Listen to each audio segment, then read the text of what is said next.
तो जब मैं पहली बार रामपुर गया तो मुझे लोगों ने बहुत डराया। उस समय आज़म खां का काफ़ी वहाँ पे तूती बोलती थी और लोग उनके नाम से डरते थे।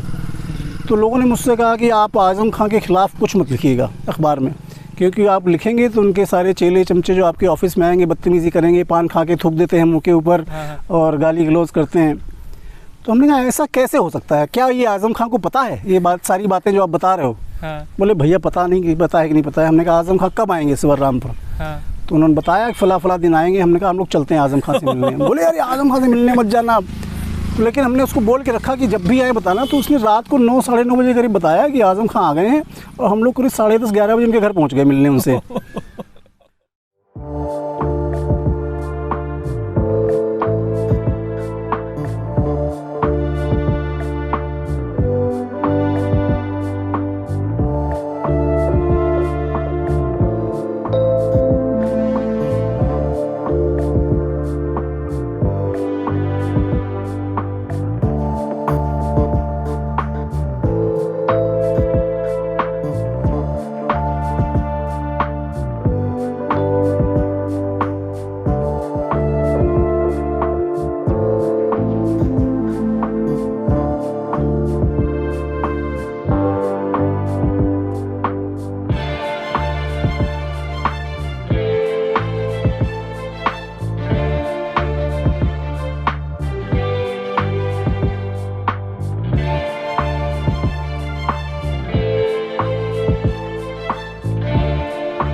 हाँ होने लगा, ठीक है।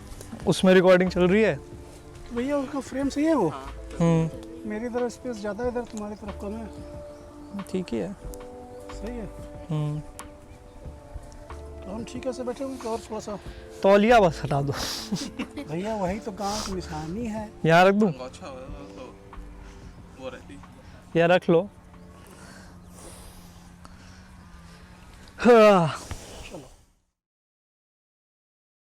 So hello everyone, welcome back to episode 2 of Conversations, and this time we have a very special guest. He is my father, Mr. Pankaj Shukla. उन्होंने अपनी ज़िंदगी के काफ़ी साल जर्नलिज़म में इन्वेस्ट किए हैं एंड वो आज अपना एक्सपीरियंस शेयर करने आए हैं। थोड़ा ट्विस्ट भी है इस वाली कॉन्वर्जेसन में, तो आप देखते रहिए। हाय डैडी। हाय सुंदर। वेलकम। तो आज हम लोग मझरिया में बैठे हैं यहाँ पे, और जहाँ तक मुझे याद है शायद आपने यहीं से शुरुआत की है आपका जो भी है, तो उसके बारे में बताइए कि यहाँ पे जर्नी कैसे स्टार्ट हुई। Shwendu, we will begin with a language called Awadhi. And Awadhi जो है, अवधी अगर आप सुनते हैं तो जो लोग हिंदी समझते हैं, अंग्रेज़ी समझते हैं, अवधी पूरे विश्व का सबसे ज़्यादा पढ़ा जाने वाली एक भाषा है जिसमें रामचरितमानस लिखी हुई है। तुलसीदास ने जो रामचरितमानस की रचना की है वो पूरी अवधी में है, और विश्व का सबसे ज़्यादा पढ़ा जाने वाला महाकाव्य भी रामचरितमानस ही है। Now I switch to Awadhi language. हाँ। तो हम पंचे जहाँ बैठन वो गांव है मंझरिया कला। हिंद तेरे 9 किलोमीटर दूर गंगा बहती हैं और हिंद 5 किलोमीटर दूर है फतेहपुर चौरासी, जहाँ हमारे माता पिताजी रहते हैं। तो हमारा जन्म हैने भा है, ये पीछे जो घर दिख रहा है वो हमारा जन्म स्थान है। क्या बात। और हैने हम लोग पढ़े थोड़ा जब बड़े हो गए तो हम लोग चले गए जोधपुर, फिर लेकिन लौट फिर हम लोग यहाँ आ गए। और हिंस थोड़ा दूर करीब 1-1.5 किलोमीटर दूर एक गाँव है कोलवा, तो हम प्राइमरी स्कूल में पढ़े जाते रहे इन कोलवा। और हिंद पहले पैदल 5वां हिंद पढ़ा पास किया, और फिर हिंद चले गए फतेहपुर चौरासी। फतेहपुर चौरासी हिंद 5 किलोमीटर है, तो रोज़ 5 किलोमीटर पैदल हम जाते रहे, रोज़ 5 किलोमीटर पैदल आते रहे। जी हाँ, हम लोग अभी रुकन रहे हैं। हाँ। मेरे को नहीं आती उतनी जितनी अच्छी आपको आती है। तो फतेहपुर चौरासी जो है यहाँ का ब्लॉक मुख्यालय है, जहाँ इंटर कॉलेज था इकलौता इस पूरे क्षेत्र का। होन हम पढ़े जाते रहे 5वीं 6ठी तक, 6ठी और 7वीं तक। फिर 8वीं में पापा होन घर बनवा लें फतेहपुर चौरासी में, फिर हम लोग होन रहने लगे। ओके। और जब वहाँ पे थे आप तो क्या स्ट्रगल होता था, और कहाँ से आपने डिसाइड किया कि मुझे जर्नलिज़्म करना है? पत्रकारिता कहाँ से आई आपके जीवन में? स्ट्रगल तो भैया अभी भी चल रहा है और मेरा ये मानना है कि स्ट्रगल जो है सबके जीवन का चलता रहना चाहिए। जिस दिन हम ये समझ लेते हैं कि हमारा संघर्ष ख़त्म हो गया, उस दिन इंसान की सीखने की शक्ति कम हो जाती है।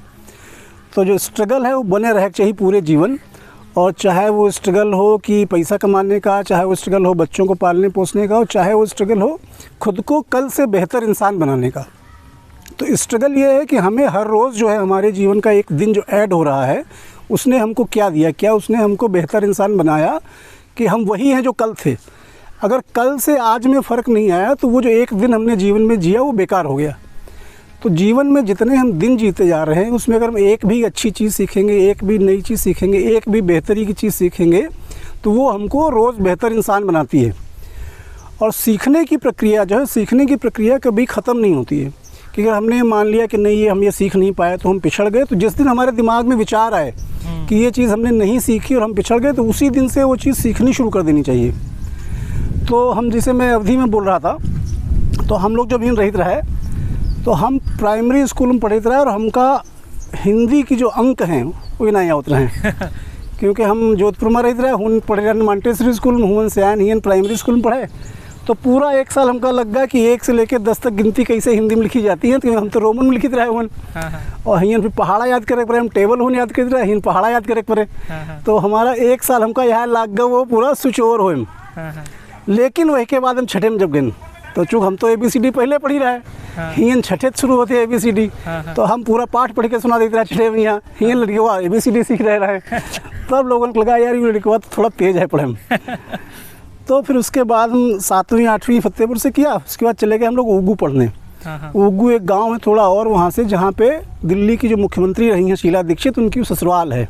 अच्छा। उमाशंकर दीक्षित हुए हैं कांग्रेस के बहुत बड़े नेता। वो कर्नाटक के राज्यपाल रहे, केंद्र में मंत्री रहे। उनके बेटे थे विनोद दीक्षित, जिनके साथ शीला दीक्षित की शादी हुई थी। अच्छा। तो उग्गू में हम लोग हाई स्कूल किया और हाई स्कूल करने के बाद हम चले गए इंटर पढ़े कानपुर। अब जो तुमने सवाल किया पत्रकारिता का, तो जो हम लोग फतेहपुर 84 गए यहाँ से, तो हमको शौक़ लगा अखबार पढ़ने का। शौक़ ये लगा कि अभी तो सब पॉलीथीन सामान आओ थे, घरे जो सामान ले जाओ तो पॉलीथीन कह के देते थे। पहले वो कागज़ के लिफाफा बनते रहे, अखबार के लिफाफा। अच्छा। तो वो लिफाफा हम पढ़ब शुरू की, हम कहा यार तो बहुत बढ़िया चीज़ है ये, जो भी छप के आ रही है। हाँ।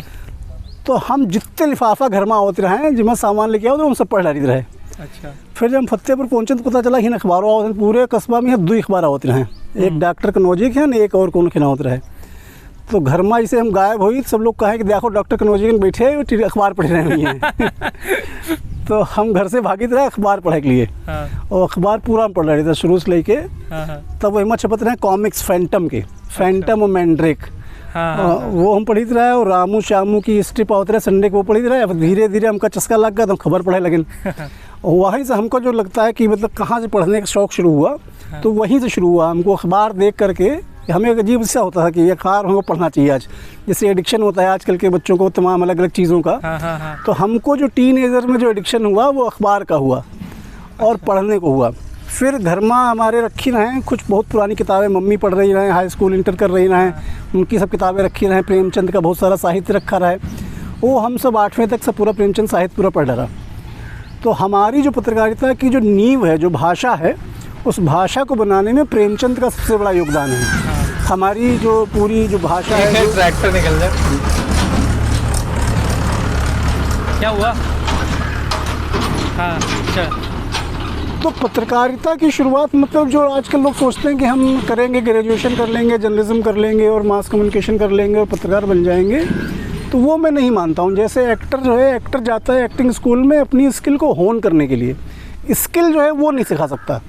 तो एक्टिंग की, राइटिंग की या जर्नलिज्म की जो स्किल है वो आपको शायद, मेरा जो मानना है, you are born with it, but you need to identify it and then you need to work on it. कि अगर आपको पता चल गया कि मेरे अंदर ये हुनर है और इस हुनर को अगर मैं थोड़ा सा पॉलिश करूँगा तो it can become my profession.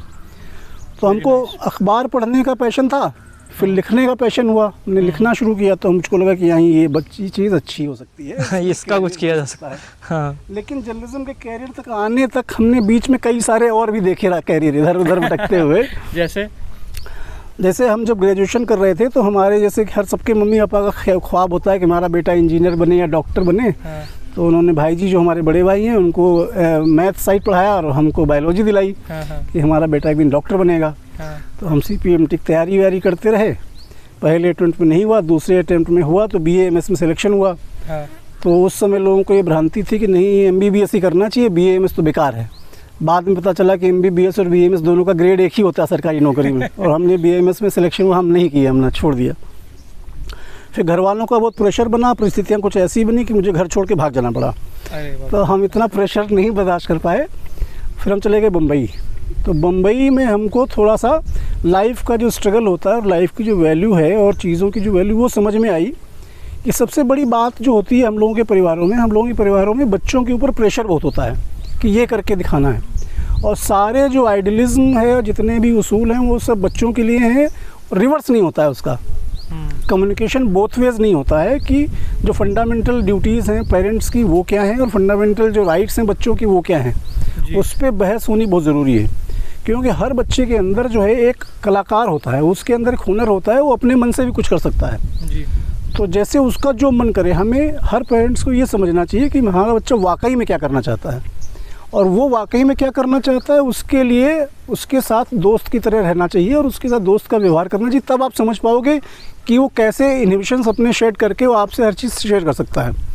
कि फादर सन के बीच में एक दीवार नहीं होनी चाहिए। They should be open to discuss on anything under the sky, then only you can become a good person, good parent and a good son. तो उसके बाद सब हुआ। उसके बाद बॉम्बे में हम थे, हमने वहाँ होटल मैनेजमेंट का कोर्स किया, हमारे पास टाइम होता था। तो मैंने पहली जो नौकरी की वो एक सरकारी नौकरी थी यूपी सैनिक स्कूल में जी। तो लोग बहुत परेशान होते हैं कि सरकारी नौकरी नहीं मिल रही, सरकारी नौकरी नहीं मिल रही। तो हम और पहली नौकरी आपकी सरकारी नौकरी? तो मैं शायद 21 साल का भी नहीं हो पाया था पूरा। हाँ। जब मैंने I got my first government job in UP सैनिक स्कूल लखनऊ।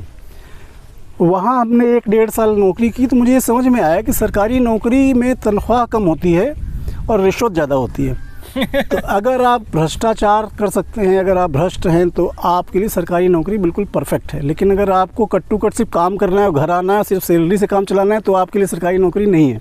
हाँ। फिर मैंने वो सरकारी नौकरी छोड़ के मैंने जर्नलिज्म का कोर्स किया just to expose the corruption in the government system और बाकी जो चीज़ें हैं जिसमें कि जहाँ पे होता क्या है कि एक आदमी जो स्ट्रगल कर रहा है कि अपनी बात कहने का, उसको मौका नहीं मिल पाता है, उसको कोई सुनने वाला नहीं है आज की तारीख में। आप किसी गवर्नमेंट ऑफिस में जाएंगे, डीएम के यहाँ जाइए, एसपी के यहाँ जाइए, लेकिन आपकी बात सुनी नहीं जाएगी क्योंकि एक कॉमन मैन की एंट्री नहीं है वहाँ पे। As a journalist I can enter anywhere, मतलब मैं डीएम से ही मिल सकता हूँ, मैं एसपी से ही मिल सकता हूँ, मैं कमिश्नर से ही मिल सकता हूँ, because I got a valid point. मैं एक आम आदमी की आवाज़ लेके जा रहा हूँ जिससे कि समाज का भला होगा। पत्रकारिता में भी होता है कि करप्शन होता है और लोग अपना अपना काम कराना शुरू कर देते हैं, लेकिन आई कैन से प्राउडली कि मैंने आज तक कभी अपना कोई काम किसी भी गवर्नमेंट ऑफिसर से नहीं कराया है। और ये मेरा डे 1 से प्रिंसिपल था कि मैं कभी किसी का एहसान नहीं लूँगा। एहसान जिस दिन आप लेते हैं तो आप उसके जो सामने वाला शख्स है उसके एहसान तले दब जाते हैं और कभी आप उसकी आंखों में आंखें डाल के बात नहीं कर पाएंगे, डेट आ जाती है। हाँ, you have to be very very clear about your thoughts, what you are talking about. और उसमें क्या होता है, धीरे धीरे आपका एक वो बिल्डअप होता है कि ऑरा बिल्डअप होता है, आपका एक पर्सनालिटी डेवलप होती है और उससे लोग पहले ही से जानने लगते हैं, अच्छा ये फला आदमी आपसे मिलने आ रहा है तो what kind of person he is. तो ये होता है। इस तरह से हम पत्रकारिता में आए और अब तो 30 साल हो गए हैं। तो बहुत अच्छा था, ये तो काफ़ी अच्छी इंस्पायरिंग जर्नी थी। एंड व्हाट अबाउट ओका का कहियो भैया, जो नया जो आता है, मतलब जिनको अभी पैशन होता है एकदम से कि मुझे जर्नलिज्म करना है, मुझे रिपोर्टर बनना है। Like I have a couple of friends जिनको ऐसे जर्नलिज्म का शौक़ है, तो उनको आप क्या राय देंगे जो जस्ट एंटर करना चाहते हैं एंड दे जस्ट? राय से पहले उनको पहले खुद से सवाल पूछना चाहिए कि मैं जर्नलिज्म में क्यों जा रहा हूँ। जर्नलिज्म वो नहीं है जो हमें टीवी स्क्रीन पे दिखती है कि पुण्य प्रसून वाजपेयी या रवीश कुमार, ये लोग जो हैं इन्होंने बहुत स्ट्रगल किया है जब वो चेहरा उनका बन पाया है, जो लोग जानते हैं। तो हमें पहले ये सोचना पड़ेगा रवीश कुमार की रिपोर्ट करने से पहले क्या करते थे, उनकी बिगिनिंग कहाँ से हुई। और ज़रूरी नहीं कि हर जर्नलिस्ट जो है वो स्क्रीन पर ही दिखे, वो जो स्क्रीन पर दिखता है उसके पीछे बहुत सारे लोग काम करते हैं जो कभी स्क्रीन पर नहीं आते हैं। तो पहले तो ये है कि जर्नलिज्म में आने का मकसद अगर ग्लैमर है तो नहीं आना चाहिए कि अगर आपको लगता है कि मैं रातों रात मशहूर हो जाऊंगा, वो लोग मुझे जानेंगे। जो सबसे बड़े जर्नलिस्ट हुए हैं जो वर्ल्ड के, उनको कोई नहीं जानता है, उनका फेस कोई नहीं जानता, उनकी फ़ोटो कोई नहीं पहचानता है, क्योंकि जब आप पहचाने जाओगे तो आप कभी पत्रकारिता नहीं कर पाओगे। Once you become famous you can not become a journalist, क्योंकि आप कहीं भी कोई भी खबर चुपके से निकाल के नहीं ला पाएंगे, क्योंकि आप जहाँ जाओगे लोग पहचान जाएंगे, अच्छा ये फला आदमी आ गया। तो जर्नलिज्म में जैसे अभी कल रात में एक फ़िल्म देख रहा था, a perfect stranger I guess, वो जर्नलिज्म पे ही बेस्ड है। उसके पहले स्पॉटलाइट हम लोग देख रहे थे, है ना। हमारे यहाँ हिंदुस्तान में न्यू दिल्ली टाइम्स बनी हुई है ना, जाने भी दो यारों भी है, उसमें कॉमेडी भी है। तो जर्नलिज्म जो है, जर्नलिज्म एक पैशन है, किसी इंसान के अंदर गलत बात को दुनिया के सामने लाने और उस गलत बात को ख़त्म करके कोई सही चीज़ शुरू करने का जो एक पैशन होता है, वही पत्रकार बनाता है। और पत्रकारिता प्रोफेशन तो है, चलो आजकल की तारीख मानता है पेशा है, लेकिन वो पैशन पहले है। क्योंकि पत्रकारिता में अगर आप आएंगे तो आपको राउंड द क्लॉक काम करना है। ये ऑफिस जॉब नहीं है कि हम सुबह 8 बजे जाएंगे, 5 बजे हमारा काम खत्म हो गया, हमें दुनिया से मतलब नहीं है। ये हो सकता है कि आप रात 9 साढ़े 9 बजे सोने जा रहे हो, कोई ऐसी बड़ी घटना हो जाए, आपको पूरी रात जाग के फिर रिपोर्ट लिखनी पड़े सारी, जो मैंने देखा है होते हुए। क्योंकि अभी डिजिटल हो गया। अभी तो डिजिटल की अखबार तो चलो छप जाएगा, 12 बजे ख़त्म हो जाएगा, लेकिन डिजिटल की डिमांड हमेशा बनी रहती है। और जर्नलिस्ट वही सर्वाइव कर पाएगा आज की लाइफ में जो मल्टीमीडिया जर्नलिस्ट है। It can not be differentiate between print, digital और वीडियो, कि नहीं मैं तो टीवी जर्नलिज्म करूँगा, मुझसे प्रिंट से मतलब नहीं है। आपको तीनों चीज़ों के लिए तैयार रहना पड़ेगा कि आपकी भाषा बहुत अच्छी होनी चाहिए। अगर आप हिंदी के पत्रकार बन रहे हैं तो हिंदी भाषा बहुत अच्छी होनी चाहिए, इसके साथ में अंग्रेज़ी भी आनी चाहिए। Without being a bilingual person you can not succeed in journalism today, क्योंकि आपको असाइनमेंट में कहाँ भेजा जाएगा और वहाँ के लोग हिंदी जानते नहीं जानते, यू नेवर नो। तो उसके लिए आपको भाषा शुरू से तैयारी करनी पड़ेगी। और सबसे जो बेसिक पॉइंट है कि आपके पास हर चीज़ की जानकारी होनी चाहिए। आप जर्नलिस्ट किस फील्ड में जा रहे हैं वो अलग बात है, वो आपका स्पेशलाइजेशन हो सकता है। जैसे मेरा स्पेशलाइजेशन सिनेमा है, लेकिन अगर कोई मुझसे बाइडेन पे बात करना चाहेगा कि अमेरिका के राष्ट्रपति का चुनाव हुआ था उसमें क्या हुआ, तो मुझे पता होना चाहिए। मुझे पता होना चाहिए पाकिस्तान में क्या टर्मोइल चल रहा है, मुझे पता होना चाहिए कि नेपाल की संसद बार बार क्यों वहाँ की संसद को भंग कर रही है, वहाँ की कोर्ट क्यों बार बार प्रधानमंत्री बदलते जा रहे हैं, या नीरज चोपड़ा ने ओलंपिक में गोल्ड मेडल जीता, तो that also you should know. तो वो जानकारी जो है आपके पास सब होनी चाहिए, हर फील्ड की, क्योंकि पता नहीं कब आपको क्या लिखना पड़ जाए। सही बात है ना। हाँ, तो इसी को अभी आपने जैसे बोला कि आपका सिनेमा में स्पेशलाइज करते हैं, तो आपकी स्टार्टिंग हुई थी क्राइम रिपोर्टिंग से, एंड वहाँ से आप कैसे फिल्म क्रिटिक तक की ये जो जर्नी है, नॉट दैट कि आप सिर्फ फिल्म क्रिटिक ही हैं, लेकिन ये जो जर्नी है क्राइम रिपोर्टिंग से, जो कि बहुत डेंजरस टास्क था उस टाइम पे, तो उसका कुछ बताते हुए यहाँ पे फिल्म क्रिटिक तक ये कैसी जर्नी रही है। जर्नलिज्म क्या हुआ कि जब हमने शुरुआत की अमर उजाला कानपुर से, तो हमारा ट्रांसफ़र हुआ रामपुर। और रामपुर शायद बहुत कम लोग जानते होंगे, देश के उन गिने चुने ज़िलों में है जहाँ पे कि मुस्लिम पॉपुलेशन हिंदू पॉपुलेशन से ज़्यादा है। और जहाँ पे ऐसा एक समीकरण बनता है समाज का, तो वहाँ पे कुछ उसके साथ गुण और दोष दोनों आ जाते हैं। तो जब मैं पहली बार रामपुर गया तो मुझे लोगों ने बहुत डराया। उस समय आज़म खां का काफ़ी वहाँ पे तूती बोलती थी और लोग उनके नाम से डरते थे। तो लोगों ने मुझसे कहा कि आप आज़म खां के ख़िलाफ़ कुछ मत लिखिएगा अखबार में, क्योंकि आप लिखेंगे तो उनके सारे चेले चमचे जो आपके ऑफिस में आएंगे बदतमीज़ी करेंगे, पान खा के थूक देते हैं मुँह के ऊपर और गाली गलौज करते हैं। तो हमने कहा ऐसा कैसे हो सकता है, क्या ये आज़म खां को पता है ये बात, सारी बातें जो आप बता रहे हो? बोले भैया पता नहीं कि पता है कि नहीं पता है। हमने कहा आज़म खां कब आएंगे इस बार रामपुर? तो उन्होंने बताया कि फला दिन आएंगे। हमने कहा हम लोग चलते हैं आज़म खां से मिलने। बोले यार आज़म खां से मिलने मत जाना। तो लेकिन हमने उसको बोल के रखा कि जब भी आए बताना। तो उसने रात को 9 साढ़े 9 बजे करीब बताया कि आज़म खां आ गए हैं, और हम लोग करीब 10:30-11 बजे उनके घर पहुँच गए मिलने उनसे। तो उनका घर बिल्कुल किले जैसा बना हुआ था। तो हम लोग 6-7 दालाने पार करके वहाँ पहुँचे जहाँ आज़म खां बैठे हुए थे। तो मैं आज़म खां से मिला, मैंने कहा आपसे बात करनी थी और मैं बिना अपॉइंटमेंट लिए आ गया हूँ, इसके लिए माफ़ी चाहता हूँ, लेकिन मुझे मेरा मिलना ज़रूरी था। क्योंकि आपके बारे में जो लोग बातें मुझे बताएंगे मैं चाहता था उसकी तस्दीक मैं करूँ आपसे, क्या वाकई ऐसा होता है, आपकी चमचे ऐसा करते हैं, चमचे या जो भी जिनके साथ काम करते हैं। तो उन्होंने उठ के मुझे गले लगाया कि बोले आप पहले पत्रकार हो जो यहाँ मेरे कमरे तक आए, और आपने बहुत हिम्मत दिखाई, और आप रहिए रामपुर में, कभी कोई दिक्कत हो आप मुझे तुरंत फ़ोन करिएगा। तो ये उदाहरण देने का मकसद ये था कि मैं क्राइम रिपोर्टिंग में कैसे गया। तो ये जो दिलेरी दिखाई मैंने, बहादुरी जो मेरा नेचुरल इंस्टिंक्ट रहा है, उसको सुन के वहाँ पे एक एसपी थे वहाँ पे उन दिनों, हरीशचंद्र आई गेस उनका नाम था। उनका अगले दिन फ़ोन आया कि बोले आपको कभी इस तरह, आप यहाँ पे अमर उजाला के ब्यूरो चीफ हैं और आप इस तरह रात को मत घुमा करिए, आपको ज़रूरत हो हमें फ़ोन करिए, हम आपको सिक्योरिटी दे देंगे। अच्छा। हमने कहा नहीं, मुझे सिक्योरिटी की ज़रूरत नहीं है, मुझे तो ऐसा कोई काम करता नहीं जिसमें सुरक्षा की ज़रूरत पड़े, और ईश्वर है वो सुरक्षा रखता है। तो फिर मुझे लगा कि ये जो मैं कर रहा हूँ ये बेटर इसके लिए है कि मैं क्राइम रिपोर्टिंग करूँ, आई गेस वहाँ ज़्यादा ये काम आएगा मेरा जो ये इंस्टिंक्ट है। तो फिर मेरा ट्रांसफ़र जब मुरादाबाद हुआ, मुरादाबाद भी बहुत कम्युनिटी, बहुत ही टेंस सिटी रहता था, और वहाँ मुझे क्राइम रिपोर्टिंग दी गई। और वहाँ क्राइम रिपोर्टिंग में जैसे शायद मैंने शेयर भी किया होगा कि वहाँ का जो सबसे बड़ा हिस्ट्री शीटर था, उसके खिलाफ़ मैंने 2-3 खबरें लिखी और उसको मैंने ट्रैक करने की कोशिश की। तो फिर एक दिन रात को उसका फ़ोन आया मेरे पास कि तुम बहुत तेज़ जर्नलिस्ट बनना रहे हो और मुझे लगता है इसी अखबार में तुम्हारी भी खबर छपेगी जल्दी। ओह बाप रे। तो हमने कहा खबर छपेगी, कैसे छपेगी, वो तो ठीक बात है, लेकिन मैं चाहता हूँ एक बार मिलूँ आपसे। तो बोले ठीक है, रामगंगा पे जो पुल बना है रेलवे का, वहाँ आ जाओ, कल मिलो दोपहर में 12 बजे। तो मैं मोटरसाइकिल लेके अपनी गया, जहाँ मुरादाबाद ख़त्म होता है वहाँ से पुल शुरू होता है, रामगंगा का रेलवे का पुल, करीब काफ़ी लंबा पुल है। तो मैं उस पुल पे 400-500 मीटर पैदल चलता चलता चला गया। फिर मैंने जब पलट के देखा, मैंने कहा अगर इस समय कोई ट्रेन आ जाए यहाँ से तो मैं क्या करूँगा, मैं नदी में तो कूद नहीं सकता हूँ। मैं पुल पर खड़ा हुआ था, तब तक एक पिलर के पीछे से एक आदमी निकला, उसके हाथ में वो था एक क्या कहते हैं गड़ासा जिसको यहाँ बोलते हैं, वैसा था, और पूरी तरह से मतलब तैयार मतलब से मार देने के लिए। तो उसने बोला तुम हो पंकज शुक्ला? हमने कहा हाँ मैं हूँ। बोले तुम यहाँ तक चल के चले आए यहाँ तक इतनी दूर? हमने कहा हमारा तय हुआ था मिलना यहाँ पे, तो हम आ गए, आपने बताया था खंबा नंबर यहाँ पे मिलूंगा, मैं आ गया यहाँ पर। तो उसने भी गले से लगा लिया, उसने बोला कि मैंने पहली बार कोई ऐसा आदमी देखा जिसने ऐसी हिम्मत दिखाई कि मतलब उसको डर नहीं लगा, यहाँ तक चलता चला आया, और मैं चाहता तो मैं आपकी हत्या कर सकता था यहाँ पर, लेकिन ठीक है आप आए हो, आपको कोई दिक्कत हो तो मुझे बताइएगा। मतलब ये जो दिलेरी है इसी की वजह से। हाँ, क्राइम जो जर्नलिज्म है, जर्नलिज्म बेसिकली हिम्मत का काम है, और इसमें रिश्ते नाते वो होता है, रिश्ते नाते प्यार वफा बातें हैं, बातों का क्या, इनका कोई काम नहीं है। जैसे कल अभी मैं फतेहपुर 84 में एक हमारा जो स्ट्रिंगर है उससे बात कर रहा था कि हमने कहा कि स्ट्रीट लाइट क्यों नहीं जल रही हैं, क्यों यहाँ पे ऐसी दिक्कतें हैं। तो बोले भैया आप तो जानते हो यहाँ के चेयरमैन जो कौन है, और फिर उनसे लिखेंगे तो हमारे नाराज़ हो जाएंगे। तो हमने, अगर आप नाराज़गी से डरेंगे कि मेरे लिखने से कोई नाराज़ होता है, तो वही खबर है। बहुत फेमस सेइंग है एक कि कोई भी व्यक्ति जो नहीं छपने देना चाहता है वही खबर है, बाकी सब PR है।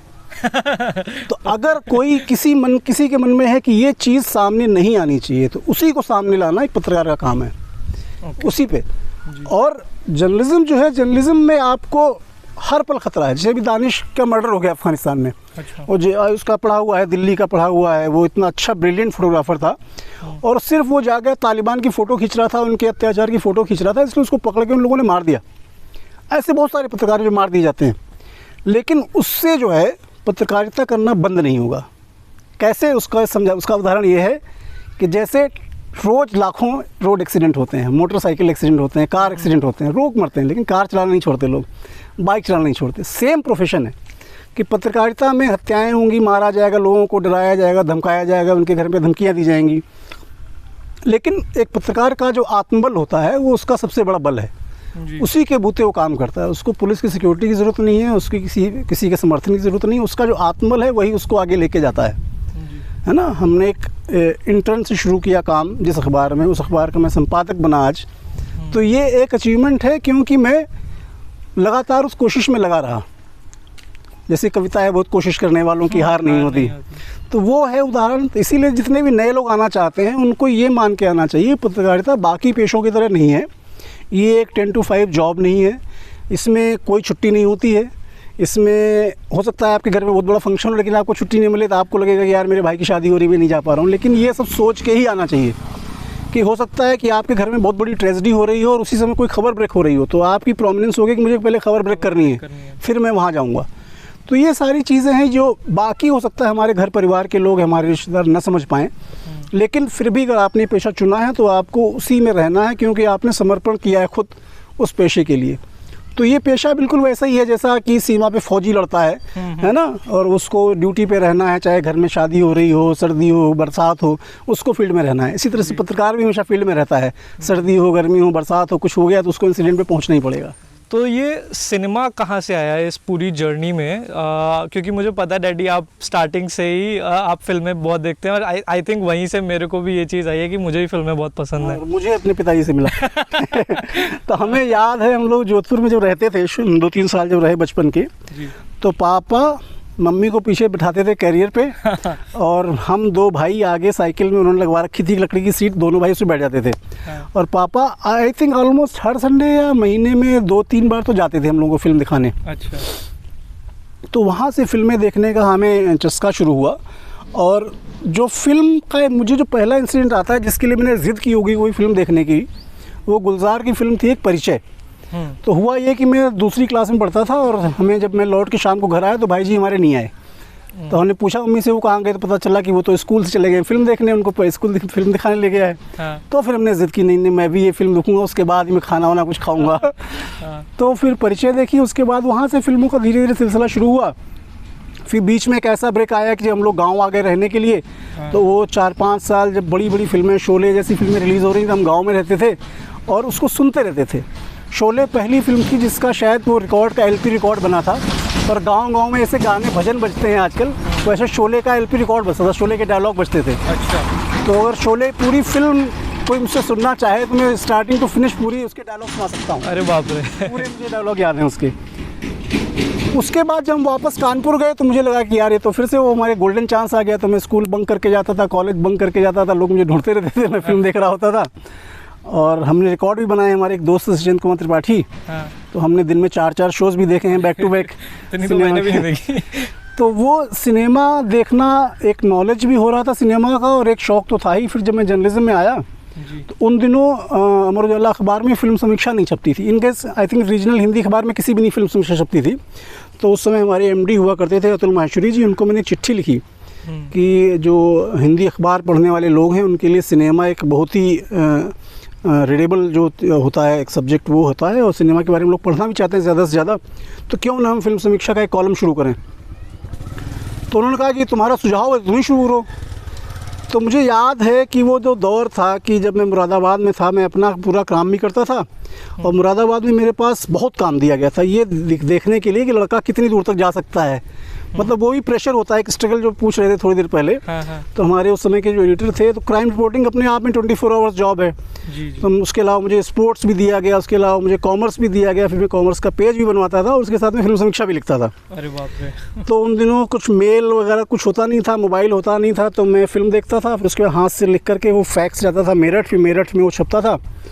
तो वहाँ से छपना शुरू हुआ और तो वहीं से मैं फिल्म समीक्षा कैसे ही बना कि मतलब मैंने सुझाव दिया और उसी में उसमें मुझसे कहा गया कि आप लिखना शुरू कीजिए। ये शायद बात है 94-95 की। अच्छा। तो तब से मैं फिल्म समीक्षाएं लिखता रहा हूँ अमर उजाला के लिए। बाकी बीच में और भी तमाम सारी ऑफ़र्स आए मेरे पास, जैसे जो सबसे पहली इंटरटेनमेंट की वेबसाइट शुरू हुई यहाँ पे इंडिया में, smashhits.com, विजय अमृतराज की कंपनी थी। उनको दिल्ली में एक चाहिए था बाइलिंगुअल जर्नलिस्ट जो अंग्रेज़ी में फिल्म समीक्षाएँ लिख सके। तो उन्होंने ढूंढा ढाड़ा और मेरा नाम उनको कहीं से पता चला। तो फिर मैंने smashhits.com के लिए फ़िल्म रिव्यूज़ लिखने शुरू किए। और मैं कह सकता हूँ कि शायद मैं पहला जर्नलिस्ट हूँ जिसने एक अमेरिकन वेबसाइट के लिए फ़िल्म रिव्यूज़ लिखने शुरू किए थे। और अच्छा खासा मुझे पैसा मिलता था वहाँ से। तो मेरी जितनी सैलरी अमर उजाला में नहीं थी उससे ज़्यादा मुझे पैसा फ़िल्म रिव्यू लिखने का मिलता था उस अमेरिकन वेबसाइट से। अच्छा। और उसके लिए ही मुझे अपने घर में कंप्यूटर लगाना पड़ा। तो मैं ये भी कह सकता हूँ कि कंप्यूटर इस्तेमाल करने वाला शायद हिंदी का मैं पहला जर्नलिस्ट था जिसने अपने घर में कंप्यूटर उन दिनों लगा लिया था। अच्छा। और CRT होता था, मॉनिटर होता था, कुछ हुआ था वो देख के जैसे आया था। और उस समय इंटरनेट जो होता था ये अनलिमिटेड वाला नहीं था प्लान, उस समय मीटर चलता था और मुझे पता नहीं था कि ये मोडम बंद करना होता है। तो हमने इंटरनेट लगवाया और मोडम ऑन करके छोड़ दिया, चलता रहा। अगले महीने बिल आया 16,000 रुपये का। सैलरी मेरी थी 13,000 रुपये, 16,000 का बिल आया। हमने कहा ये क्या हो गया। तो गनीमत थी कि smashhits.com से पैसे आते रहते थे। तो हमने बिल भरा, फिर हमने पूछा पोस्ट ऑफिस फ़ोन करके, तो उन्होंने बताया कि सर आपको मोडम ऑफ़ करना होता है, नहीं तो ये तो चलता रहेगा, तो आपका मीटर चलता रहेगा। इसके बाद जो मेजर जो मेरा लीप है जर्नलिज्म, फिल्म जर्नलिज्म में, वो है हॉलीवुड फिल्मों पे लिखना। अच्छा। तो आजकल जो हमारे MD हैं अमर उजाला के राजुल माहेश्वरी जी, उनसे डिस्कशन हो रहा था। तो हमने कहा कि हॉलीवुड सिनेमा धीरे धीरे हिंदुस्तान में आ रहा है। ये उस वक्त की बात है जब स्पीड और जुरासिक पार्क जैसी फिल्में रिलीज़ होनी शुरू हुई थी डब होकर के। तो मुझे समझ में आया कि अगर हम हॉलीवुड सिनेमा जो है ये यहीं नहीं रुकेगा, ये बहुत आगे तक जाएगा हिंदुस्तान में। और शायद ये दर्शकों को पता हो न पता हो, आज की तारीख में जो मुंबई टेरिटरी है, फिल्म डिस्ट्रीब्यूशन की टेरिटरीज होती हैं, उनका अलग एक नॉमेनक्लेचर है हिंदुस्तान में। तो बॉम्बे टेरिटरी में बॉम्बे, महाराष्ट्र और गुजरात आता है। और पिछले 7 या 8 साल का जो डाटा है वो ये बताता है कि इस टेरिटरी में हॉलीवुड फिल्मों का बिज़नेस हिंदी फिल्मों के बिज़नेस से ज़्यादा हो चुका है। और हिंदी फिल्मों का बिज़नेस लगातार गिर रहा है, पिछले 7-8 साल से लगातार बिज़नेस गिरता जा रहा है। तो ये मैंने बात ये हम 2021 में बैठे हैं, ये मैं बात बता रहा हूँ 1995-96 की। तो उस समय मैंने ये सोचा था कि ऐसा ही होगा आगे चल करके, और उसको माना भी गया। और उसके लिए मैंने बहुत सारी पत्रिकाएं ढूंढी हैं, दिल्ली आकर के रिसर्च करता था कि प्रीमियर है और साइट एंड साउंड है, या लाइट एंड साउंड 2 मैगजीन्स आती थी, बहुत सारी हॉलीवुड रिपोर्टर करके तमाम सारी मैगजीन्स आती थी उस समय। तो वो मैं ख़रीद के ले गया। तो राजुल जी ने वो मैगजीन्स डायरेक्ट मंगवाना शुरू किया मेरे लिए बरेली में, उस समय बरेली में था। अच्छा। तो सीधे वो विदेश से पत्रिकाएं दिल्ली ऑफिस आती थी, और अमर उजाला के ऑफिस से फिर मेरे पास आती थी, फिर उनको पढ़ करके लिखता था। और उसमें जानकारी इतनी अप टू डेट होती थी कि दिल्ली और बॉम्बे के तमाम सारे जर्नलिस्ट ये समझते थे कि मैं शायद लॉस एंजलिस में बैठ के रिपोर्टिंग करता हूँ। तो ये बात अभी मैंने बताई जब हमारे एक फिल्म डायरेक्टर हैं, उनको मैंने बताई, बोले सर ये तो स्टोरी है। तो हमने कहा हाँ, मेरी लाइफ ही स्टोरी है, ऐसी बहुत सारी स्टोरीज हैं। तो वो अब जब भी होती है बहुत कहीं भी, जैसे मैं पूरे दुनिया में करीब 30-40 देश घूम चुका हूँ, तो जहाँ भी हॉलीवुड फिल्म का फंक्शन होता है या कोई बड़े स्टार का इंटरव्यू करना होता है और जानना होता है, तो हिंदी की जर्नलिज्म में जब भी नाम आता है तो मेरा नाम भी उसमें शामिल रहता है कि आपको भी वहाँ आना है। क्या बात है। तो इसलिए मैं जाता हूँ। और इसके पहले जब मैं लिखता था, लिखते लिखते हॉलीवुड स्टूडियोज़ तक मेरा नाम पहुंचा, और उन्होंने वहाँ से मुझे EPKs भेजना शुरू किया था। जो प्रेस किट आती है, वो प्रेस किट आनी शुरू हो गई थी मेरे पास। जो ट्रांसपेरेंसी छपती थी अखबारों में, उसकी फ़ोटोग्राफ्स आती थी वहीं लॉस एंजलिस से, उसके सारे नोट्स आते थे, डायरेक्टर्स के, एक्टर्स के कोट्स आते थे, जिनसे मैं राइटअप बनाता था। ओके। और ये काम मतलब मेरा एडिशनल काम होता था। मैं जो नौकरी कर रहा था, जो काम उस समय क्राइम रिपोर्टिंग या डेस्क पे जो भी काम है, वो मैं 10-12 घंटे वो काम करता था, ये मैं अलग से करता था। तो मेरा जो वर्किंग पैटर्न है वो रहा है 12 से 14 घंटे, और 16 घंटे तक भी रहा है, और 72 घंटे भी रहा है। अरे बाप रे। 72 घंटे का किस्सा पूछो तो मैं बताऊंगा। Please please. क्या हुआ, जब मैं अमर उजाला में करीब 11-12 साल नौकरी करने के बाद मैंने जी न्यूज़ ज्वाइन किया। तो एक दिन आई थिंक 8 या 9 अक्टूबर था, तो मेरे पास फ़ोन आया कि क्या कर रहे हो। हमने कुछ नहीं, हम डेस्क पे हैं, अपना बुलेटिन बनवा रहे हैं। बोले तुम्हें पता है 11 अक्टूबर को अमिताभ बच्चन का जन्मदिन है। हमने कहा हाँ, सबको ही पता है। तो बोले फिर तुम्हारे रहने का क्या फ़ायदा, जी न्यूज़ ज्वाइन किया और पंकज शुक्ला ने ज्वाइन किया है, और 11 अक्टूबर को अमिताभ बच्चन का बर्थडे, तो कुछ करना चाहिए हमें। हमने कहा बिल्कुल करना चाहिए। तो हमारी मीटिंग हुई और ये तय हुआ कि हम 1 घंटे की डॉक्यूमेंट्री टेलीकास्ट करेंगे 11 अक्टूबर को। 11 अक्टूबर 2001 की बात। और ये बात कब हुई थी? ये 8 या 9 अक्टूबर को। 9 अक्टूबर को। हाँ।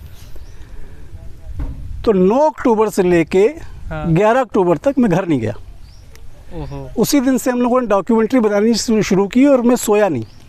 9 अक्टूबर की रात, 10 अक्टूबर की रात, 11 अक्टूबर को सुबह 10 बजे वो डॉक्यूमेंट्री टेलीकास्ट हुई। मैंने फ़ोन किया अपने बॉस को कि बॉस ये हो गई टेलीकास्ट, मैं जा सकता हूँ। तो ही वॉज़ वेरी हैप्पी कि यार ये तुमने अचीव कर लिया। और वो डॉक्यूमेंट्री ऐसी थी जिसकी एंकरिंग सुदेश भोसले ने की।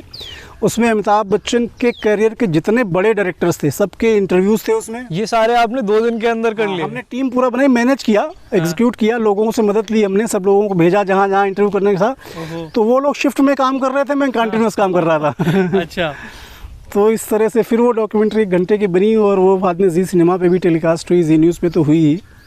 तो इस तरह से बहुत सारे हैं माइलस्टोन्स जिसको याद करके अच्छा लगता है कि हाँ ये भी हमने कर रखा है। वाह। तो अभी आप कह सकते हैं इस टाइम में लाइफ में आप सेटिस्फाइड हैं जो भी आपने अचीव किया है? हाँ और नहीं, दोनों। अच्छा। क्योंकि सेटिस्फाइड जिस दिन मैं हो जाऊंगा उस दिन मेरा वो ख़त्म हो जाएगा, ज़ील ख़त्म हो जाएगी। ओके। तो मैं कभी भी अपने काम से सेटिस्फाइड नहीं हो सकता, क्योंकि मुझे लगता है कि I can do better from it. तो मुझे अपने काम में हमेशा बेहतरी की तलाश रहती है कि मैंने जो कल किया था उससे बेहतर आज करूँ, आज जो करूँगा उससे बेहतर कल क्या कर पाऊँगा, उसकी मैं प्लानिंग बनाता रहता हूँ। सेटिस्फाइड इसलिए हूँ कि मेरा जैसा एक लड़का जो जहाँ हम बैठे हुए मंझरिया कला जिस गांव में पैदा हुआ, उसने कभी ये सपना नहीं देखा था कि मैं विश्व भ्रमण करूँगा, या मैं किसी अखबार का संपादक बनूँगा, या मैं कभी कोई फिल्म डायरेक्ट करूँगा, है ना, या मैं डॉक्यूमेंट्रीज फिल्म बनाऊँगा। तो उस हिसाब से मैंने अपने सपनों से ज़्यादा पाया है। तो आप ग्रेटफुल हैं इस चीज़ के लिए बहुत। I am very grateful to my parents, I am very grateful to my family, और ईश्वर का आशीर्वाद तो रहता ही है, और जिस गांव में मैं पैदा हुआ उस मिट्टी का तो हमेशा ही ग्रेटफुल रहना चाहिए। तो ही अंते भैया तुम चले गए कैसे बोलेंगे, मेरे को ज़्यादा आता नहीं है, but thank you so much daddy, thank you for your time. Yeah, so that was Pankaj Shukla, my father, and his journey of journalism. I hope this helps you in some way. Thank you so much for watching. Thank you, Daddy. आप भी thank you. okay, चलो। Refreshing experience.